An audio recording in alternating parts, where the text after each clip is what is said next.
Berikut ini adalah 7 agenda licik klan Ba'alawi Yaman yang telah terbaca dengan jelas.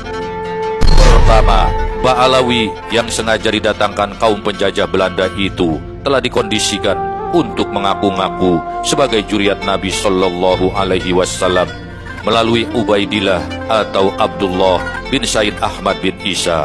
Terbukti tidak terkonfirmasi keberadaannya. Kedua, Wali Songo yang penyebar Islam di Indonesia diam-diam diba'alawikan terlebih dahulu dengan mengubah manuskrip-manuskripnya. Ketiga, di fase ini mulai dilakukan framing dengan berbagai cara agar supaya orang Indonesia percaya bahwa Wali Songo itu memang termasuk ke dalam klan Ba'alawi. Salah satu caranya adalah dengan mengaitkan nasab Wali Songo melalui tokoh Abdul Malik Ajmat Khan hingga bersambung kepada Ubaidillah. Setelah diteliti, ternyata nama Abdul Malik Ajmat Khan yang konon berada di India ini adalah fiktif alias hoax, sama seperti Ubaidillah. Maka tokoh ini juga tak pernah ada alias fiktif semata.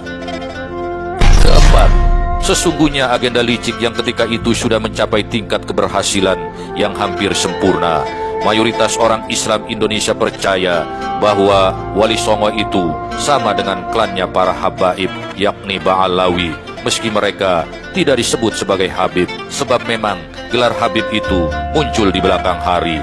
Pada fase keempat ini, Ba'alawi menyebarkan propaganda bahwa mereka, kaum Ba'alawi, adalah yang mengislamkan Indonesia. Maka janganlah heran bila terdengar doktrin seperti ini. Kalau kakek kami tidak ke Nusantara, niscaya kamu masih menyembah pohon. Kakek dimaksud tentu saja dihubungkan juga dengan Wali Songo yang sudah mereka nisbahkan ke dalam klan Ba'alawi Yaman. Kelima, apabila 4 poin strategi licik itu sudah berhasil, selanjutnya adalah tinggal upaya menggencarkan framing bahwa yang mengislamkan Nusantara itu adalah Ba'alawi yang juga juriatnya Nabi Shallallahu Alaihi Wasallam. Pada fase ini, mereka menunjukkan 2 keunggulan isu sekaligus. Di satu sisi mengaku sebagai cucu Nabi, yang kedua telah berjasa mengislamkan Nusantara. Maka oleh karena itu, mereka selalu gembar-gembor sebagai pihak yang paling berjasa di Nusantara dalam kaitan dengan islamisasi daripada suku atau kelompok manapun. Klaim inilah yang kemudian melahirkan doktrin kami Ba'alawi adalah majikan kamu.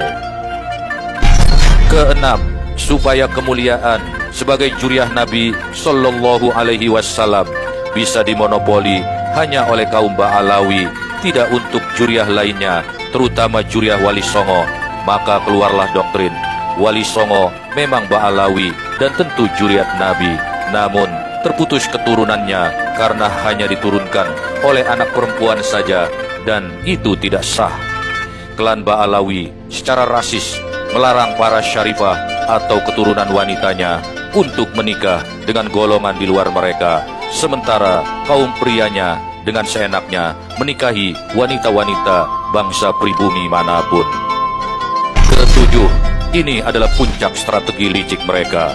Bila poin ke-6 berhasil, maka mereka bisa mengklaim bahwa yang menyebarkan Islam di Nusantara itu Ba'alawi dan Wali Songo. Namun turunan Wali Songo sudah tidak ada, dan kamilah terah Ba'alawi yang ada di Indonesia. Maka kami adalah yang paling berjasa di Indonesia. Oleh karena itu, kamu pribumi harus tunduk dan patuh kepada kami. Kalau tidak, kamu bisa menyakiti Rasulullah dan tidak akan mendapat syafaat darinya. Di puncak kelicikannya ini, akhirnya keluarlah doktrin dari mulut busuk mereka yang mengatakan bahwa seorang Habib yang bodoh lebih mulia dari 70 orang kiai yang alim. Kalau sudah sampai pada taraf ini, maka disadari atau tidak, kita harus yakin sepenuhnya bahwa secara praktis Indonesia telah dikuasai oleh klan Ba'alawi Yaman, baik secara sosial dan keagamaan, ekonomi maupun politik. Ketujuh upaya atau strategi licik Ba'alawinisasi itu nyaris saja berhasil.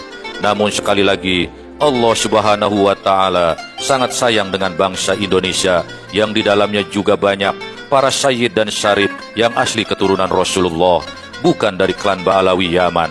Allah memberikan ketegasan dan keberanian kepada Presiden Joko Widodo untuk membubarkan FPI, kendaraan Ba'alawi Yaman, setelah Rabito Alawiyah. Ibarat burung, mereka tak dapat lagi terbang tinggi karena sebelah sayapnya telah patah. Dan puncaknya, Allah Subhanahu wa Ta'ala juga memberikan ilmu dan keberanian kepada Kiai Haji Imaduddin Usman Al-Bantani untuk membuka kedok tipu daya kaum Ba'alawi Yaman tersebut lewat karya ilmiah yang disusunnya. Bumi Nusantara seakan dihantam gempa dan tsunami akibat efek keluarnya kajian ilmiah dari Kiai Haji Imaduddin Usman Al-Bantani tersebut. Barisan klan Ba'alawi tentu tak pernah menyangka akan menghadapi gempa dan tsunami ini.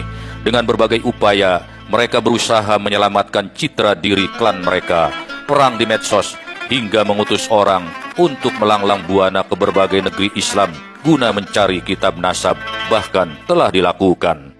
Tetapi celakanya, semua upaya pembelaan terhadap klan Ba'alawi Yaman seakan menabrak tembok baja.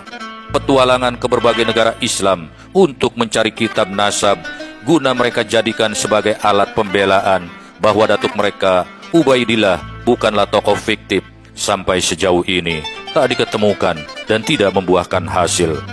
Mereka juga harus mengakui kalah dalam perang di jagat internet, khususnya di channel YouTube. Bahkan mereka juga harus hancur lebur menghadapi bom dari laporan majalah Tempo edisi Idul Fitri yang lalu yang kian memojokkan klan Ba'alawi Yaman. Kepanikan klan Ba'alawi juga diperparah lagi dengan munculnya penemuan baru dari ilmu genetika yang mengatakan bahwa sebagian anggota klan Ba'alawi yang telah melakukan tes DNA ternyata berhaplogrup G, di mana gen ini adalah kode gennya para Yahudi Askenazi. Padahal gennya Sayyid dan Syarif di luar klan Ba'alawi telah terbukti dan terkonfirmasi berhaplogrup J1. Dengan temuan ini, maka secara genetik disimpulkan bahwa klan Ba'alawi itu berarti bangsa Arab saja bukan, apalagi juriatnya Nabi Muhammad Sallallahu Alaihi Wasallam, bagaikan peribahasa jauh panggang dari api. Para muhibbin yang masih memiliki logika ilmiah tentulah harus bersiap-siap meninggalkan para habib junjungannya. Keturunan Nabi itu bukan hanya dari klan Ba'alawi yang sudah terbongkar kepalsuannya. Kalian masih bisa mencintai juriah Rasulullah dari kelompok Sayyid dan Syarif yang telah terbukti keaslian nasabnya, dan mereka ini ada banyak di Indonesia meski mereka tak pernah menonjolkan dirinya. Sementara itu, untuk para muhibbin yang taklid buta, harus sama-sama kita doakan semoga hidayah Allah segera singgah di hati sanubari mereka. Semoga narasi singkat ini dapat menambah keyakinan kita bahwa Allah itu pasti akan menunjukkan yang batil itu tetaplah batil, dan yang benar itu pastilah benar. Dukungan kita kepada perjuangan Kiai Imaduddin Usman Al-Bantani dan segenap ulama Nusantara yang mendukung ikhtiar pembongkaran nasab palsu klan Ba'alawi Yaman ini harus senantiasa kita gelorakan dan kita gaungkan agar suaranya bergema di seluruh pelosok negeri.